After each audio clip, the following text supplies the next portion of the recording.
इस मूवी का स्टार्ट कई सौ साल पहले हमारी दुनिया की अफ्रीका के वकांडा कंट्री से होती है, जहां पर कई सौ साल पहले एक चमकदार पत्थर आकर गिरता है जिसको हम वाइब्रेनियम के नाम से भी जानते हैं। और वहीं पर जब कोई भी इंसान वाइब्रेनियम को यूज करता था तो उसमें ब्लैक पैंथर की पावर आ जाती थी और साथ ही साथ वो ब्लैक पैंथर में भी बदल जाता था। और इसी वाइब्रेनियम को वकांडियंस ने बहुत अच्छे तरीके से यूज किया। इसके बाद वकांडा बहुत अच्छा और डेवलप कंट्री बन गया था। इसके बाद इस मूवी का सीन शिफ्ट होता है 1992 में, जहां पर हमें एक सोसाइटी दिखाई जाती है। एक सोसाइटी जहां पर काफी ज्यादा लोग रहा करते थे और वहां पर तभी किंग आते हैं, किंग तचाका, जो कि वकांडा कंट्री के किंग थे। और वो वहां पर आकर नजोबो नाम के एक आदमी से मिलते हैं। वो उसको आकर कहते हैं कि तुम हमारी कंट्री से वाइब्रेनियम को चोरी करते हो और यहाँ पर आकर दूसरे लोगों को बेच रहे हो। और यहीं पर किंग तचाका को ये बात भी पता चल जाती है कि नजोबो ने जिस आदमी को वाइब्रेनियम बेचा था उस आदमी के बारे में भी पता चल जाता है। और इस बात का पता लगाने के लिए किंग तचाका ने नजोबो के पास अपना एक जासूस छोड़ रखा था। और अब यहाँ पर नजोबो का सारा राज किंग तचाका के सामने आ गया था। इसके बाद सीन शिफ्ट होता है हमारे प्रेजेंट टाइम में, जहाँ पर हमें दिखाए जाते हैं किंग तचाला। किंग तचाका की डेथ के बाद उनके बेटे को किंग बना दिया गया था, जिसका नाम था किंग तचाला।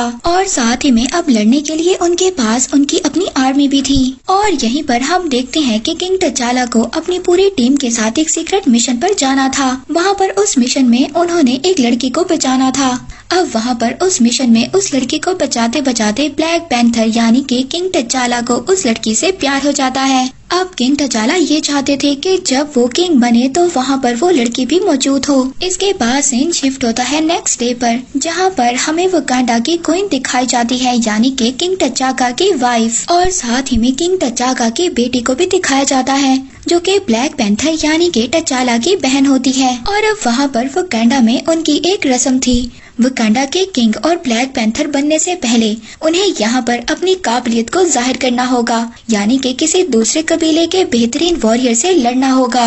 और जिस कबीले का आदमी भी इस फाइट में जीतता है वही वकांडा का नया किंग होता है। अब यहाँ पर दूसरे कबीले के आदमी से किंग तचाला की फाइट होती है और इन दोनों के दरमियान अब बहुत ही जबरदस्त किस्म की फाइट होती है। इतनी लंबी फाइट के बाद यहाँ पर किंग तचाला जीत जाता है और फिर इसके बाद यहाँ पर वकांडा का किंग कहलाता है। इसके बाद सीन शिफ्ट होता है इस मूवी के मेन विलन की तरफ, जिसका नाम था एरिक स्टीवन। और वो पहुंचता है एक म्यूजियम में किसी मास्क को चुराने के लिए, क्योंकि उस मास्क में वाइब्रेनियम था। लेकिन इस बात का पता वकांडियंस को ऑलरेडी चल जाता है। वकांडा में ही एक आदमी से ब्लैक पैंथर को ये बात पता चल जाती है कि हमारा वाइब्रेनियम चोरी किया गया है। तभी वहाँ पर ब्लैक पैंथर अपनी पूरी टीम के साथ एक प्लान बनाता है। और अब यहाँ पर ब्लैक पैंथर ये प्लान बनाता है कि जैसे ही एरिक उस वाइब्रेनियम को असल चोर को बेचने जाएगा हम उसको पकड़ लेंगे और साथ ही उस मेन चोर को भी पकड़ लेंगे। और अब ब्लैक पैंथर एरिक और मेन चोर को पकड़ने के लिए निकल जाता है। वो वहाँ पर एक क्लब में जाता है। जब उसके सामने एरिक आता है तो वो उसको पकड़ लेता है। उन दोनों के दरमियान बहुत ही फाइट होती है। जो चोरों का सरदार था उसके पास भी वो वाइब्रेनियम था और उसने उस वाइब्रेनियम से बहुत ही अलग अलग किस्म के वेपन्स बनाए थे, जिनकी मदद से वो अपने आप को बचाता है और वहाँ से भाग जाता है। लेकिन क्योंकि यहाँ ब्लैक पैंथर बहुत ही ज्यादा होशियार और चालाक था तो आखिरकार वो उस चोर को पकड़ ही लेता है और उसको पकड़कर एक फैसिलिटी के अंदर ले आता है। और अब वहाँ पर इंस्पेक्टर उस चोर से सारी इन्फॉर्मेशन लेता है। वहाँ पर कुछ और वकांडियंस भी थे जो उस पूरी कन्वर्सेशन को जो चोर और इंस्पेक्टर के दरमियान में थी उनको सुन रहे थे। तभी वहाँ पर एक बहुत ही बड़ा ब्लास्ट होता है जिसे एरिक ने किया था और वो उस चोर को वहाँ से छुड़वा लेता है और अपनी गाड़ी में बिठाकर ले जाता है।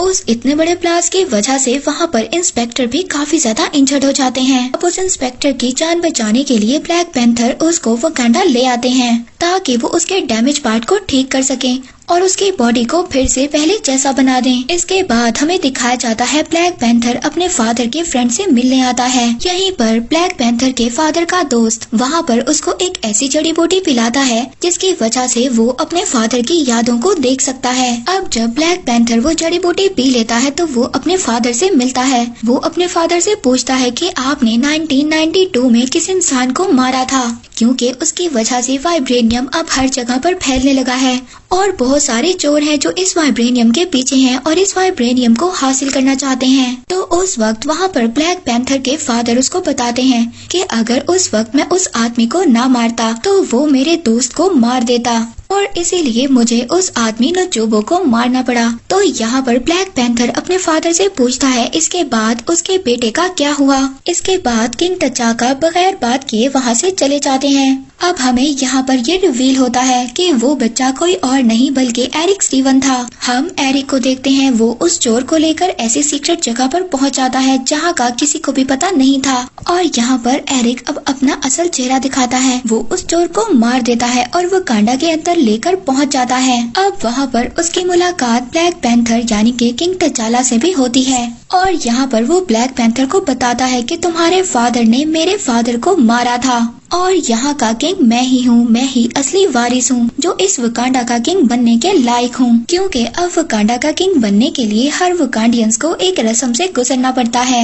हर कबीले के वॉरियर को दूसरे कबीले के बेहतरीन वॉरियर से लड़ना होता है। यहाँ पर हम किंग तचाला और एरिक के दरमियान में फाइट देखते हैं, पर यहाँ पर एरिक फाइट में चीटिंग करता है। वो किंग तचाला को मार देता है और साथ ही उसके फादर के दोस्त को भी मार देता है। इसके बाद वो किंग तचाला को एक पानी के बड़े से झरने में गिरा देता है ताकि इसके बाद उसका कोई भी कॉम्पिटिटर ना रहे और वो पूरे वकांडा का किंग बन जाए। इसके बाद वो उसी जगह पर पहुंच जाता है जहां पर वो जड़ी बूटी पीने से असल ब्लैक पैंथर वाली पावर आती है। वो उस जड़ी बूटी को इस्तेमाल करने के बाद वहाँ की सारी खेती को जला देता है ताकि उसका कोई भी कॉम्पिटिटर ना रहे और वो ही अब हमेशा वकांडा का किंग बनकर रहे। अब जब एरिक पूरे वकांडा का किंग बन गया था तो उसका सिर्फ एक ही मकसद था, उस वाइब्रेनियम को और भी चोरों को बेचना और साथ ही इलीगल वेपन्स को बनाना ताकि पूरी दुनिया उनके सामने झुके। इसके बाद सीन शिफ्ट होता है ब्लैक पैंथर की मदर पर।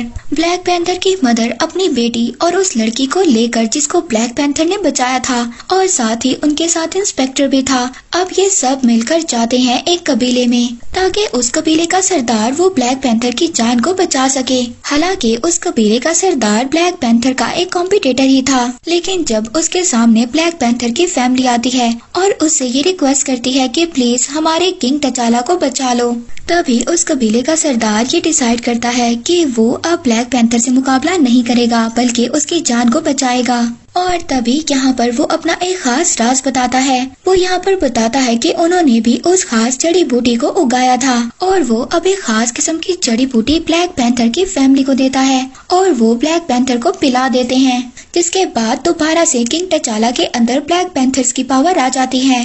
अब सारी पावर आने के बाद दोबारा से किंग तचाला एरिक से लड़ने के लिए पहुंच जाता है। वहीं पर हमें पता चलता है कि एरिक ने बहुत ज्यादा जहाज बना लिए हैं वाइब्रेनियम का इस्तेमाल करते हुए और वो जहाज अब दूसरे कंट्रीज में बेचने के लिए तैयार थे। तभी वहाँ पर किंग तचाला अपनी पूरी टीम के साथ एरिक की एयरक्राफ्ट को रोकने की कोशिश करता है ताकि सारा का सारा वाइब्रेनियम वकांडा में ही रहे, वकांडा से दूर न जाए। और जब यहाँ पर किंग तचाला की आर्मी को ये बात पता चलती है कि किंग तचाला आ चुके हैं तो उसकी आर्मी एरिक की साइड को छोड़कर उसकी साइड पर हो जाती है और वो एरिक से वहाँ पर फाइट करने लगते हैं। इसके बाद उसी कबीले के सरदार के लोग भी उस आर्मी से मिल जाते हैं जिस कबीले के सरदार ने किंग तचाला की मदद की थी। अब यहाँ पर एरिक और किंग तचाला के दरमियान एक बहुत ही जबरदस्त किस्म की फाइट होती है। दोनों के पास ही वाइब्रेनियम वाला सूट होता है और दोनों एक दूसरे से डटकर मुकाबला करते हैं, लेकिन आखिरकार इस फाइट के एंड में किंग तचाला एरिक को हरा ही देता है और फिर से अपने किंगडम को हासिल कर लेता है।